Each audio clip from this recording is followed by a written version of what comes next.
Bien, ahora vamos a hablar de puntuación.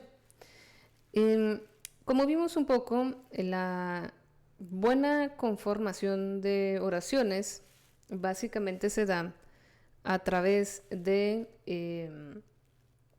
oraciones cortas, de oraciones simples a partir de un solo verbo o dos, si los necesitamos. Pero en general una idea se conforma con pocos verbos y son cortos, precisos, y de ahí partimos para hacer párrafos. Pero bueno, primero, durante la universidad lo que ustedes deben dominar a la perfección es el uso de punto y coma. Es mejor utilizar más puntos y menos comas. Bien, aunque eso básicamente es una técnica de supervivencia que les estoy dando. ¿Ok? ¿Por qué? Se me fue para allá. Bueno, aquí está. Nosotros podemos utilizar, bueno, esto es un dato curioso, perdón, aquí hay un dato curioso sobre el uso de signos. Nosotros podemos poner, por ejemplo, así el signo de interrogación o de admiración o de exclamación entre paréntesis para designar sorpresa, duda o algo y cuando estamos escribiendo. Casi nadie lo conoce, no se lo recomiendo hacer durante la universidad, pero es válido.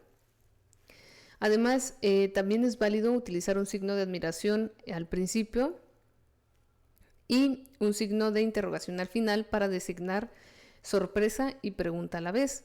Lo preferible o preferente es utilizar signos de interrogación y admiración al final y al mismo tiempo. Esto es válido sin ningún problema, pero la mayoría de las personas, incluso académicos, no saben este pequeño dato.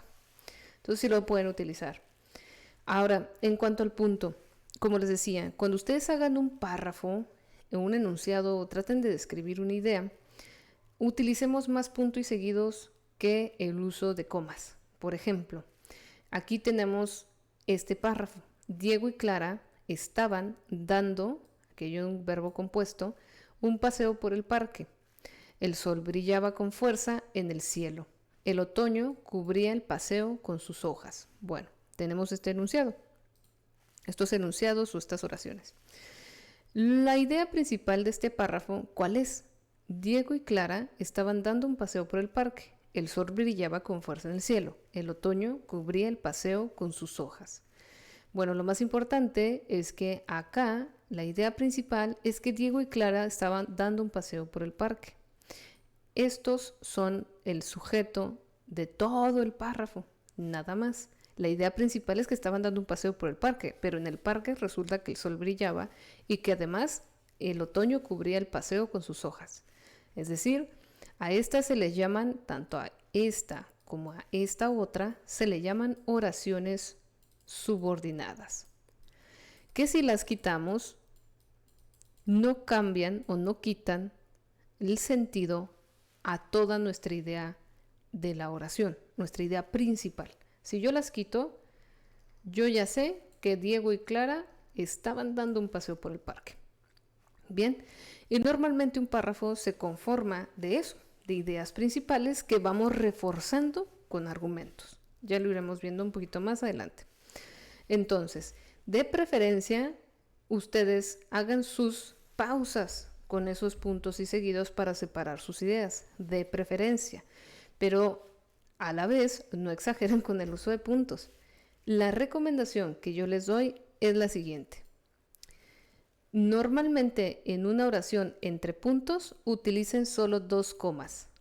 Bien, y las comas se usan para aclarar algo. Es decir, es como si tuviéramos un gran paréntesis ahí entre el uso de las comas. Este es un gran ejemplo. Acá, lo voy a poner por acá, a ver. Aquí tenemos el barco, perdido en mitad del océano y rodeado por la niebla, aguardaba por un atisbo de esperanza. Nosotros podemos quitar perdido en mitad del océano y rodeado por la niebla y seguiría guardando el mismo sentido de la oración. Es decir, el barco aguardaba por un atisbo de esperanza. Es así como nosotros podemos identificar el buen uso de la coma, porque el buen uso de la coma es para aclarar algo o bien para darnos una idea de ese sujeto del que estamos hablando. En este caso, ¿de quién hablamos? Del barco. Y si lo quitamos, si quitamos ese gran paréntesis con las comas, si lo quitamos todo eso, no cambia el sentido en general de la oración. El barco aguardaba por un atisbo de esperanza. Pero también sabemos que ese paréntesis nos ayudó a saber que estaba perdido en mitad del océano y rodeado por la niebla. Pero si lo quitamos, sigue teniendo el mismo sentido la oración. Entonces, esa sería la forma más fácil de utilizar las comas. Bien, solamente para aclarar algo. Y por otro lado tenemos este tipo de coma. Aquel día, la mañana estaba espesa, que también sirven como aclaraciones de algo. O también utilizar la coma cuando ponemos el nombre de una persona. Ahorita lo vamos a ver. Pero bueno, esta es la forma más fácil de utilizar el uso de comas con punto. Yo les recomiendo esta fórmula. Siempre, cuando ya pasen con exagerados usos de comas, tratar de dividirlo con puntos. Obviamente, si ustedes están, bueno, no obviamente, pero si ustedes están enumerando algo, entonces las comas sin ningún problema pueden ir porque están enumerando algo. Por ejemplo, Juan compró tortillas, coma, pan, coma, soda, coma, etcétera. Ahí sí, sin ningún problema, podrían utilizar la coma. Por ejemplo, Juan compró, 2 puntos podemos poner, o nada más así. Juan compró tortillas, coma, pan, coma, sodas, coma, pollo. Punto. Podemos dejarlo con coma o ponerle el y pollo. Bien. Este es otro, digamos, uso de las comas.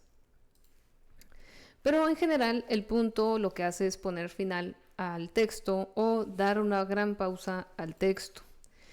Normalmente, digamos, después de los signos de exclamación, como nos indica aquí, los signos de interrogación y exclamación, no se pone el punto.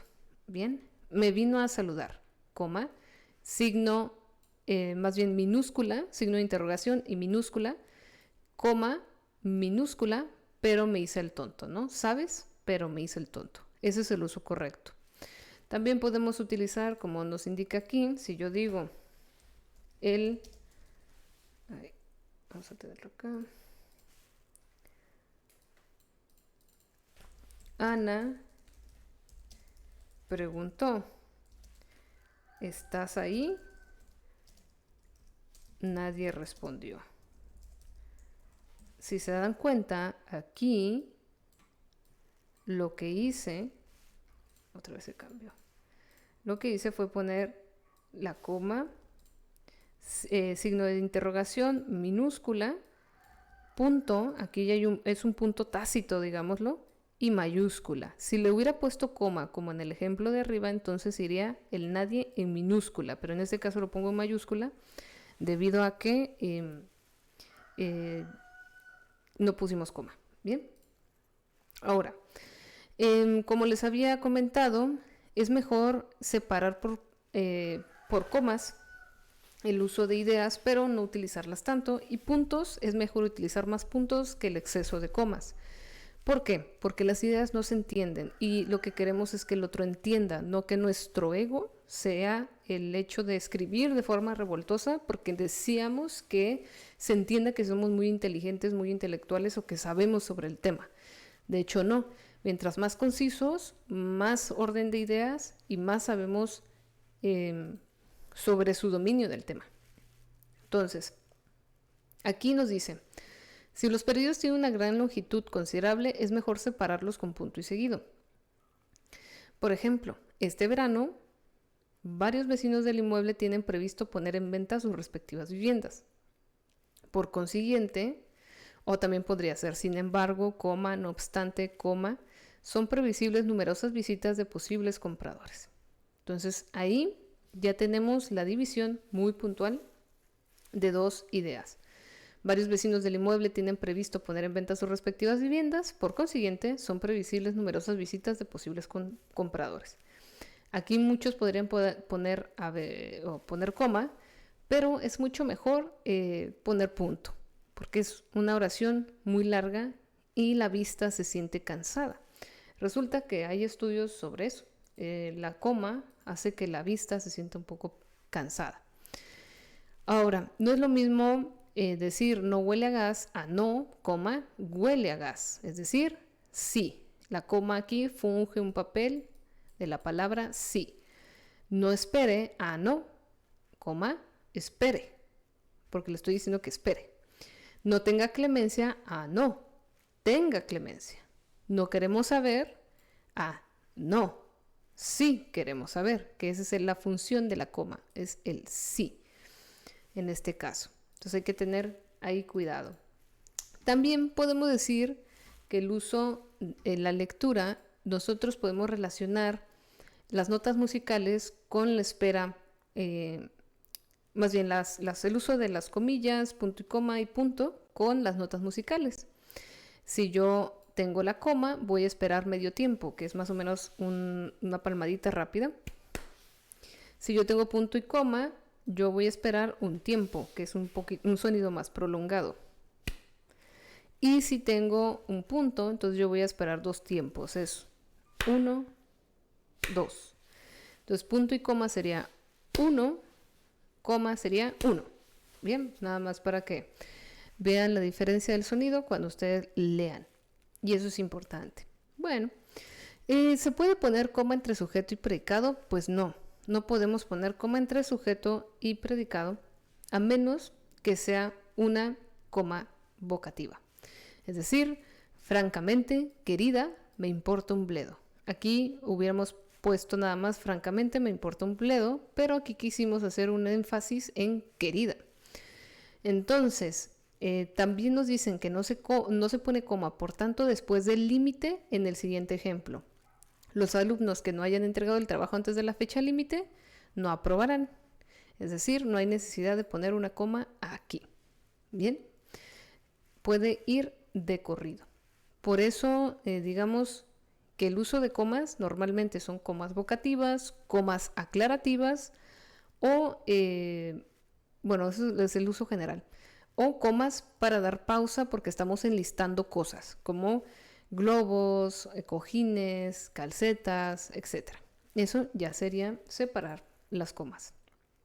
Ahora, cuando hay bloques que no son muy largos, se prefiere el uso de la coma y esto es muy curioso, porque vimos, como en el caso anterior, que prefieren quitar el uso de la coma y aquí, cuando es muy corto, se prefiere el uso de la coma. Vendrá, pero tarde. Lo hizo, aunque de mala gana. ¿Bien? Entonces se prefiere. Por otro lado, aquí está el ejemplo que les decía. Compró cerveza, queso, patatas fritas y nachos. Y llamó a sus amigos. Aparte de, aquí hay digamos, un cúmulo de cosas. Y aquí hay una coma que separa a la otra oración. Que es, llamó a sus amigos. Porque llamó es un verbo. ¿Y a quién llamó? A sus amigos. Entonces aquí está separado también. Compró cerveza, queso, patatas fritas y nachos y llamó a sus amigos. ¿Quién compró? Él. Bien. Entonces ahí es donde nosotros podemos usar el uso de la coma. También tiene mucho que ver con el estilo. Aquí también podremos poner punto y coma, si así lo deseamos. Pero la coma está bastante bien porque es una oración que ya va, digamos, enlistando. Pero el punto y coma, si se dan cuenta, hace que descansemos visualmente un poco. Bien. Luego aquí, como les decía, la forma más fácil es para detectar el uso correcto de la coma, es quitar lo que está entre comas. Yo, sintiéndolo mucho, no puedo aceptar la invitación. Yo no puedo aceptar la invitación, porque a pesar de que lo sienta mucho, de que me dé pena, el punto final es que yo no puedo aceptar la invitación. Entonces, en este sentido, tenemos algo muy especial, que es el uso del pero. El uso del pero es así. Díselo, pero con tacto, pero no después. Lo curioso del pero es que no se pone coma, como vimos en los ejemplos anteriores, antes del signo de interrogación. Y después, aún así, tiene que ir con minúsculas. ¿Por qué? Porque el pero, como ya hemos hablado un poco del uso de sonidos, el pero tiene que ver también con el uso de sonidos. ¿Pero qué te ha dicho? Bien, es muy ligera y muy rápido el uso del pero. Sería muy diferente si dijera, no obstante, ¿qué te ha dicho? Porque el no obstante ya es una palabra, una frase bastante pesada. Ya es un nexo bastante pesado. Sin embargo, ya también es un nexo bastante pesado. Sin embargo, coma, ¿qué te ha dicho? Si a ustedes no les gusta esta forma y quieren dar suspenso, pueden ponerle 3 puntos y seguidos, no se los recomiendo, y luego hacer la pregunta. Y también normalmente no se pone comas cuando el pero une dos adjetivos o adverbios. Por ejemplo, es un libro corto, pero denso. Corto y denso serían los dos adjetivos del libro, ¿no? Es corto, pero denso. Entonces ahí no va coma. Aquí se puede poner la coma, pero ahí no va coma. Aquí está un resumen del uso de la coma. Y nada más les voy a hacer un fácil uso del uso del punto y coma. Y lo demás ustedes lo van a revisar en la presentación y van a hacer la actividad. Porque lo que vamos a ir tratando de hacer ya para otras actividades es que ustedes a través del escrito que hicieron, su párrafo, yo los voy a ir corrigiendo y vamos a utilizar muy bien el uso del punto, la coma y el punto y coma, signo de interrogación y signo de admiración. Eso es lo que vamos a tratar de manejar hasta el momento. El punto y coma normalmente sirve para separar elementos de una enunciación de una palabra que ya contiene coma. Por ejemplo, mi profesor era abuelo, mi padre carpintero. El punto y coma sustituye al verbo era. Aquí está, verbo era. Mi abuelo era profesor, mi padre era carpintero. Aquí está el uso de la coma. Mi tío administrativo de UABC. Entonces, la coma, está sustituyendo el uso del era. Luego tenemos cuando una oración es larga, delante de palabras pero, aunque y sin embargo. Puso mucho interés en la universidad, pero el resultado no fue satisfactorio. Aquí es mucho mejor utilizar el punto y coma, sin embargo, la mayoría de los escritores universitarios o académicos no lo saben utilizar, así que no se los recomiendo mucho. El que sí les recomiendo es este último. He trabajado durante la noche, estoy muy cansado, que es como una aclaración al final de la oración. He trabajado durante la noche, estoy muy cansado. O sea, por eso, porque trabajé mucho durante la noche, estoy muy cansado. Bien, es como una aclaración, pero al final de la oración y punto y seguido o punto y final. Eso es mucho mejor que utilizar coma. Ahí es un buen uso del punto y coma. Es el que más les recomiendo utilizar o que prueben utilizarlo porque es el más fácil. Ahora, ustedes revisen esos usos y ya luego me comentarán de cómo les va con eso. Ahora, el uso de las comillas correctas son estas, son las comillas angulares. No son las inglesas, pero utilizamos las inglesas normalmente por el uso del teclado, así que digamos que ya se normalizó este uso de las comillas inglesas. Las comillas siempre se usan para designar lo que otra persona dijo. Bien, cuando ustedes vayan a citar en formato APA, eso va a ser muy importante porque se está designando exactamente lo que otra persona dijo. ¿Ok? ¿Qué significa? Que yo no tengo todos los conocimientos del mundo. Hay alguien que ya habló de lo que yo dije y es natural. ¿Por qué? Porque hay muchas cosas que desconozco, hay muchas especialidades que desconozco y que alguien más seguramente ya las trató o ya las abordó. Y si no se han abordado aún, es porque no se puede abordar de esa manera, ¿ok? Entonces, por eso es muy importante entender que las citas, el referenciar a alguien, el uso de las comillas para ponerle las palabras a esa persona es lo mejor que podemos hacer para designar un respeto a ese escritor. ¿Bien? Y bueno, aquí está el uso del paréntesis. La verdad no le vamos a poner mucha atención porque lo que queremos es el uso correcto de signos de interrogación, admiración, punto, punto y coma, ¿va? Entonces, con esto, pues, ojalá que puedan hacer su actividad y si no, me avisan para hacerles un pequeño refuerzo sobre el uso de la coma, del punto y coma y tal vez el uso de las comillas, eso no se los pedí, pero poco a poco quedará un poco más claro. Nos vemos en otro video.